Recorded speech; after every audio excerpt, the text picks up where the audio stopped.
In this series, lowimpact.org talks with people working to build a mutually owned, democratic, decentralised economy that builds community and doesn't destroy nature. We want to increase collaboration to bring about system change. Find links to the sites mentioned in the videos in the description below. Join the conversation by liking, commenting and subscribing to our channel. Here's a question for you. This might be a bit too binary for you. Do you think the money system can be reformed, or do we have to sort of start building something different? Look, there are movements that try to do monetary reform, right? You mentioned Positive Money. Positive Money was an example of a group who was trying to target the bank issuance of second layer money, as it were, right? Like they were trying to target the banking sector issuance of money. But there's pockets of that idea has been around for a long time, which is to curtail the ability of banks to issue up money. But there's also, for example, movements like MMT in the US, especially, which they don't really target the bank layer of the money system. They target the state money system, and so they say, hey, we will take democratic control of the state. We'll stop speaking about money as if it was some kind of constrained commodity. We'll speak about it realistically and the actual power dynamics.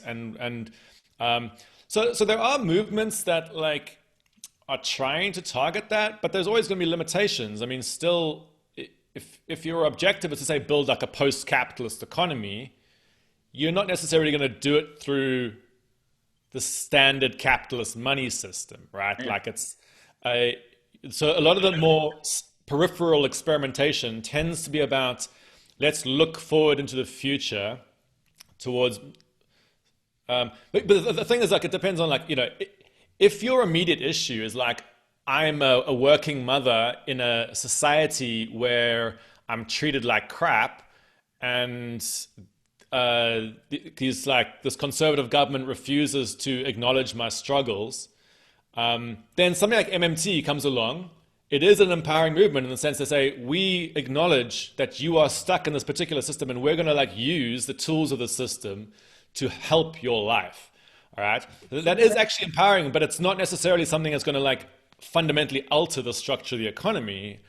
So I guess this is And also, I mean, if somebody like Bernie Sanders or Alexandria Ocasio-Cortez comes along and says, right, we're introducing MMT, here we go. It's the impermanence of it. So when they lose the next election, it's going to be reversed. It's not something that really changes things. It's impermanent, but it's very large scale. This is the thing. And this is, I guess, in any alternative economy movement, you always have this, again, trade-offs, right? The more profound a change you want to make, the smaller the scale you have to tend to operate on, because you're operating against the grain. Whereas if you want to do an immediate big political hit, you go straight into how the system already works. But then, of course, it can be reversed. So this is kind of I mean, I don't think they're mutually exclusive. Actually, lots of people who work on progressive monetary reform also would tend to support attempts at building alternatives. I know lots of people can say, for example, the MMT movement, who are very interested in credit-based local currency systems. So it's So it just seems to me that the reform approach, it may be just prolonging the agony. Do you know what I mean? It's it's just making it a little bit better so it lasts a bit longer. Yeah, but it's the political reality is that in a way they shouldn't be seen as antagonistic, because while many people who are involved in pouring their energy into building authentic alternatives, for all those people, there's going to be others who are well, I see that currently the monetary system is under the control of standard hawkish conservatives. I should go and do something about that. There's always going to be people going in different directions because they see different tasks to be done. So in the case of MMT people, that's often what they're doing. They're I don't want to leave the system to the existing conservative type of mentalities. Yeah. So, but you're right. I mean, it's hard to. But also the people building the genuine alternatives, they haven't been too successful either.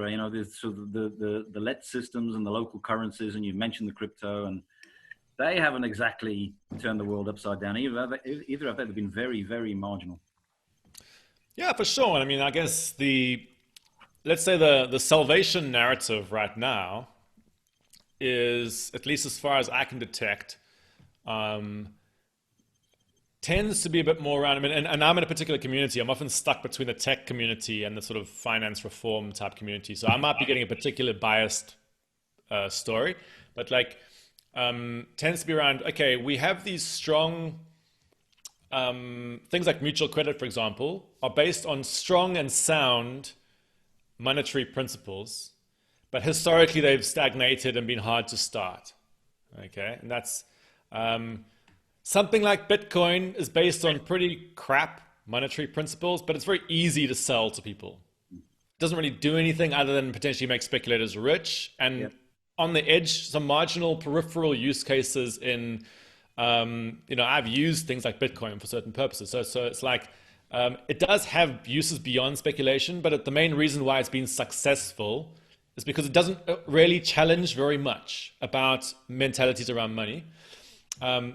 So I guess people have been seeing, it's like, okay, something like crypto has done very well from a certain kind of marketing angle, whereas your traditional local currencies that might be more profound from a monetary perspective haven't done that well, but they're like more interesting.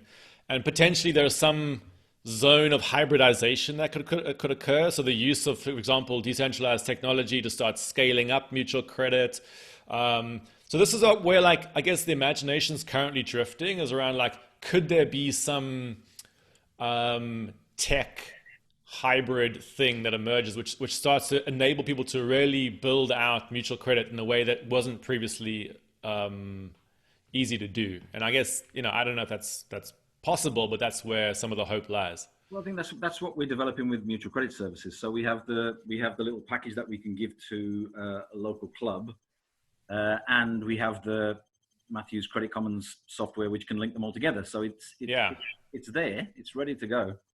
I guess it's just getting people to use it, and which is always the most difficult thing. I mean, building technology is relatively easy compared to getting for sure. And I guess the habits.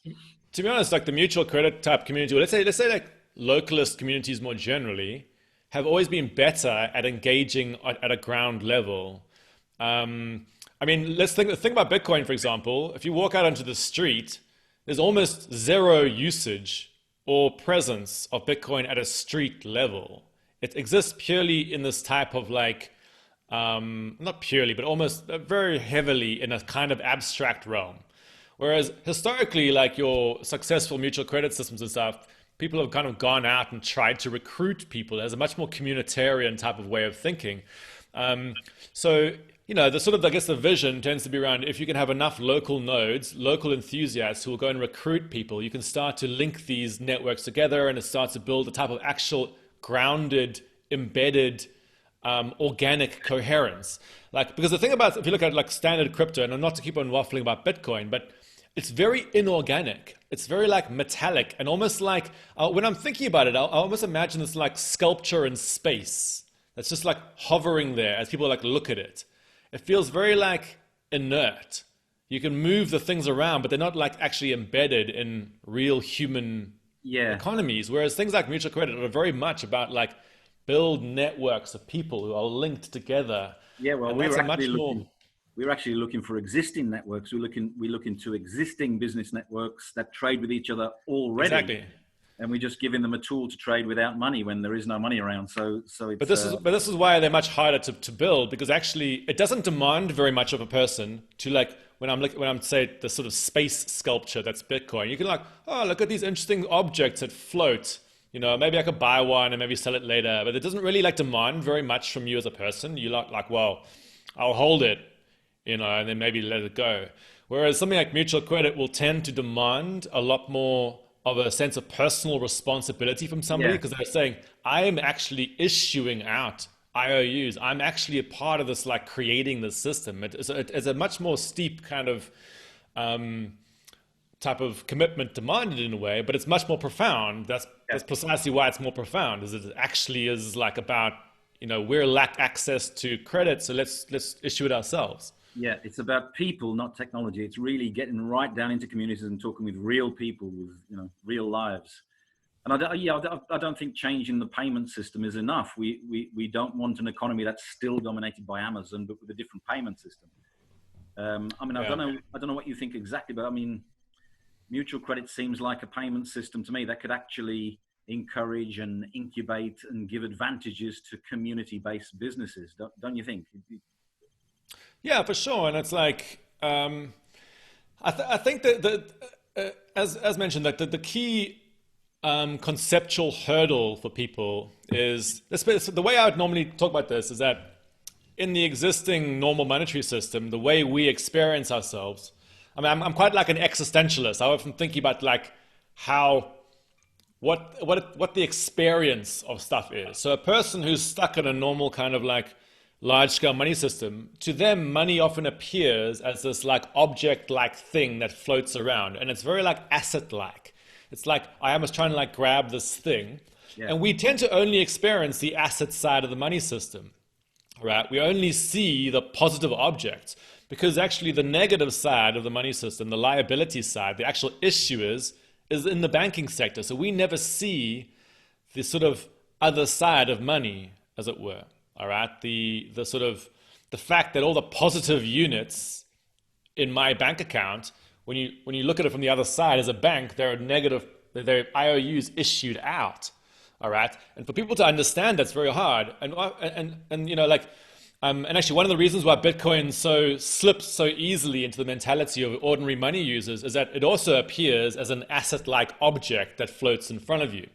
But things like mutual credit, you got to start to like imagine yourself as a money issuer rather than a mere user of objects issued by others. And that's much more conceptually hard. It demands a much greater level of being like, oh shit, I'm the actual one who's pushing out these units into a system.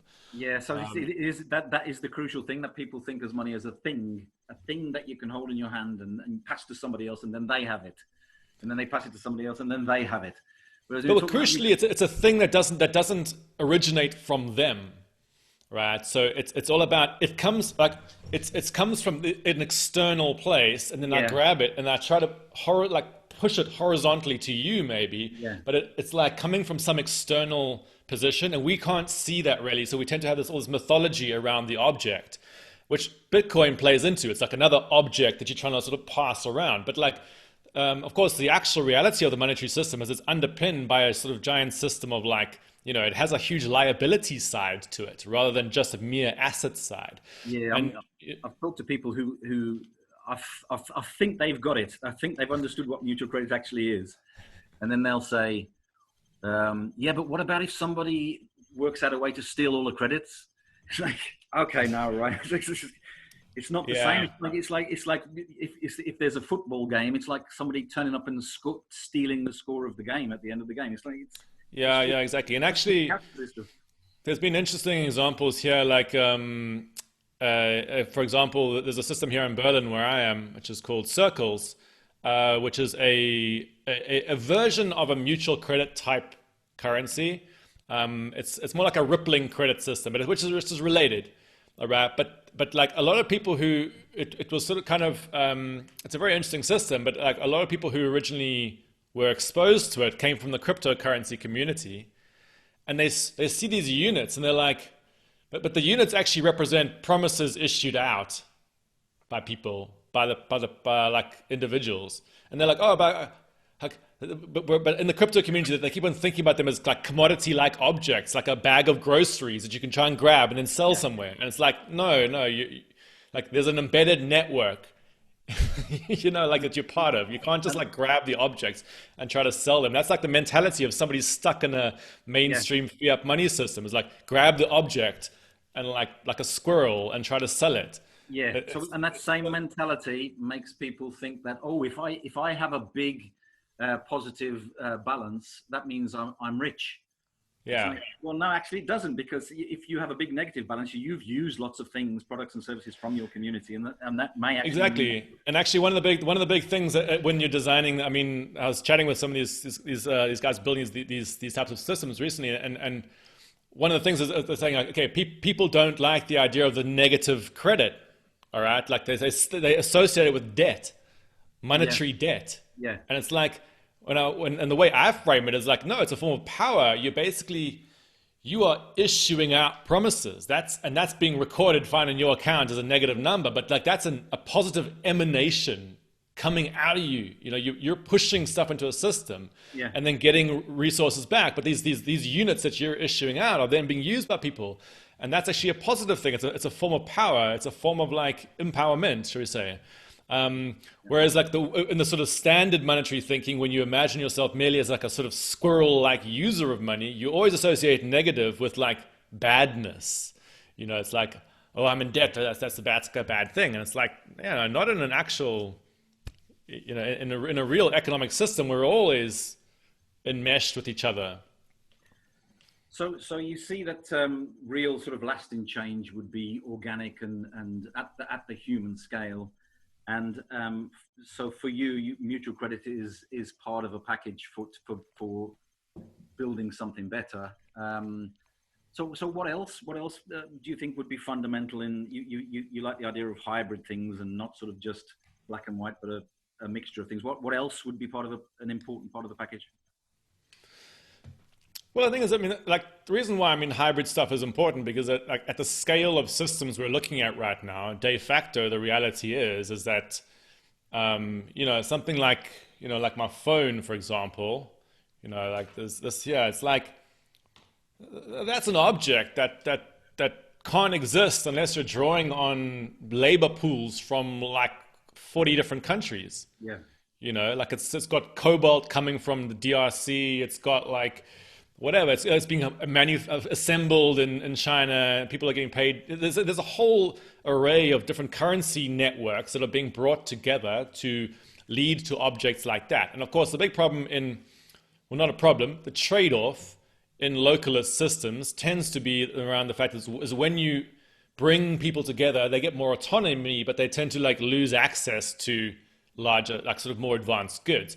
Okay, so then I guess in the mutual credit system community, that is sometimes imagined to be, in an ideal world, resolved by then linking all the networks together. But in reality, like as a sort of pragmatic, as much as I would love the world to be structured like that, I mean, the pragmatic reality is you're probably going to have to deal with the large-scale international finance system to sort of resolve that kind of stuff. Sure, it's going to be a long time before we can buy smartphones with mutual credit. Exactly. So like in the meantime, it's like mutual credit in a way serves, on the one hand, it serves stuff like actual communities in economic hardship. So there's a very like pragmatic element to it. It's not just an idealistic project. It's very pragmatic in the sense of like when small businesses lack access to bank credit, being able to form networks and issue credit to each other is very powerful, right? It's not like merely a utopian dream. It's like an actual thing that's useful to people. But the reality is, like, as soon as the banks decide they want to turn back on credit, they can like disrupt those types of networks. So, like, I guess the meantime, the type of stuff with the mutual credit movement, I guess, should be doing or trying to do, which it is to slowly embed itself, get people more familiar with what's going on, so that it actually forms a type of counterpower to a much larger and more powerful system. That's exactly right. Yeah. Yeah, well, which is more or less how capitalism developed itself from feudalism. It didn't confront feudalism. It didn't sort of try to reform it. It just built at the edges. It just built stuff at the edges and eventually made its way to the center.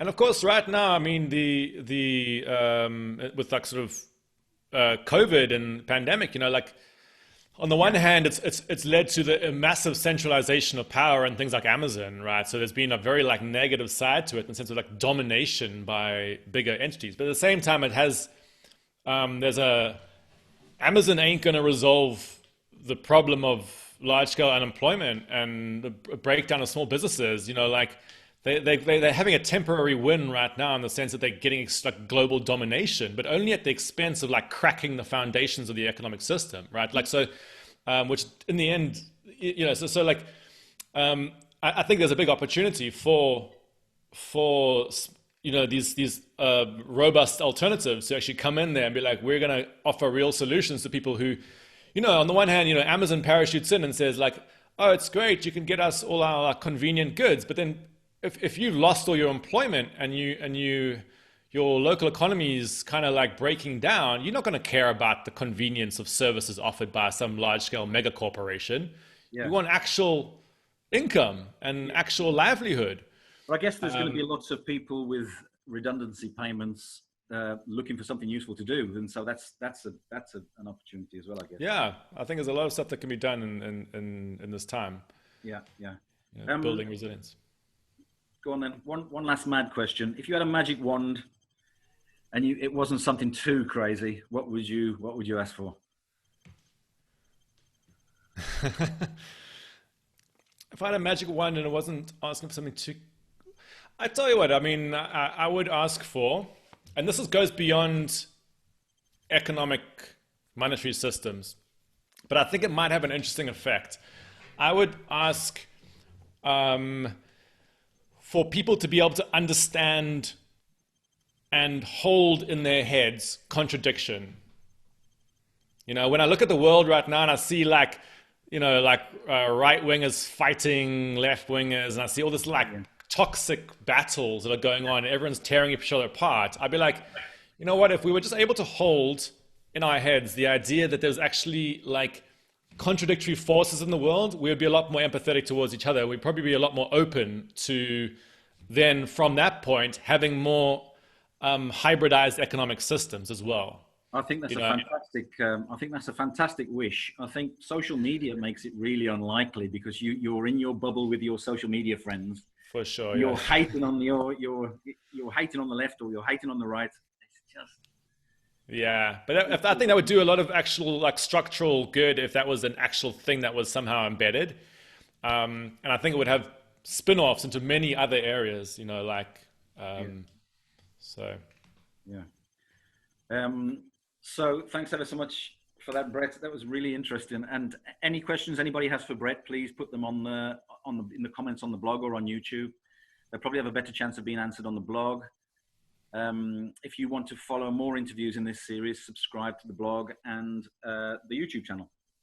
So lovely speaking with you, Brett, and I'll speak with you again soon. Yeah, I look forward to seeing what happens from here. Yeah. Well, Dave, thanks a lot.